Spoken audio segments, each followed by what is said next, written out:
Hi guys, welcome to my channel Lush Gardener. I hope you guys are fine and are safe. So today I will be separating the pups from this stem. Now I am quite nervous because this is one of my favorite succulents. It's called as Echeveria riga. Now the reason why it's my favorite is because it has this beautiful color on this, as in when you expose this succulent to morning direct sunlight, it gets these beautiful spots of dark purple. I think it might be a little bit more visible, but this succulent is one of my favorite. And another reason is now I had purchased this succulent almost 3 years back, and because it is kind of a rare succulent, I had bought around 5 to 6 of them.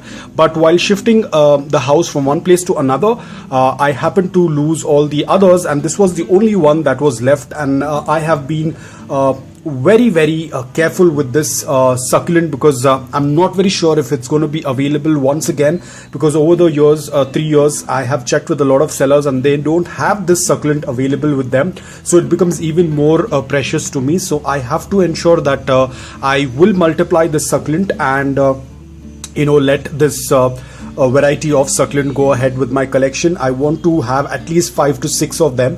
So I am very skeptical about cutting it, but I have to do it. Otherwise there is not going to be much growth on it, because only when I'm going to cut this pups, there are going to be some new pups that are going to come up. Now over here I have another small one that's growing on the stem, this one. So I'm not going to be separating this small one because it's quite tiny and I do not want to take it out right now. But these two, the upper heads are looking quite big. So I will just locate the stem and cut it off. There we go. We have our first head, and you can see how beautiful the succulent is. I'm going to keep it aside, and then now this one is going to be much easy because this is more visible.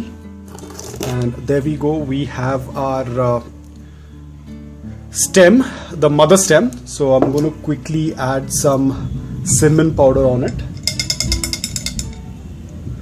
just to let the wound dry faster, because I definitely want more pups on this to increase the collection. Risky to cut such succulents which are not readily available because you do not have a backup. But any which ways, now we have 2 of our Echeveria riga. So I will also add some dry cinnamon powder on them, on the cuts. You can see the cuts are very fresh, so we will fill in a little bit. That's all about it. So this can dry up the wound faster. I'll do it with this one as well, just a little bit. That's all about it. So now this is going to be kept in indirect bright light until it starts to root. We cannot put it in direct sunlight, otherwise it will get dehydrated. So it will take around 2 to 3 days for the cuts to callus, after which we have to wait for the aerial roots to appear. So I'm going to wait until then. It's going to be kept in a cool place where there is a good amount of air circulation, because we definitely want those cuts to heal faster. And we're just going to keep it aside. And I hope that they put out roots very soon. I'm very sure that they will definitely put out roots very soon. So I'm just excited about it. Now I'm not very sure how long it is going to take for the pups on the cut area to appear, but whenever that happens, I will definitely keep you guys updated about the progress. What I'll also do is I will also put in some cinnamon powder in the soil as well, just for precaution, because we have a small little pup. Mealybugs can come anytime.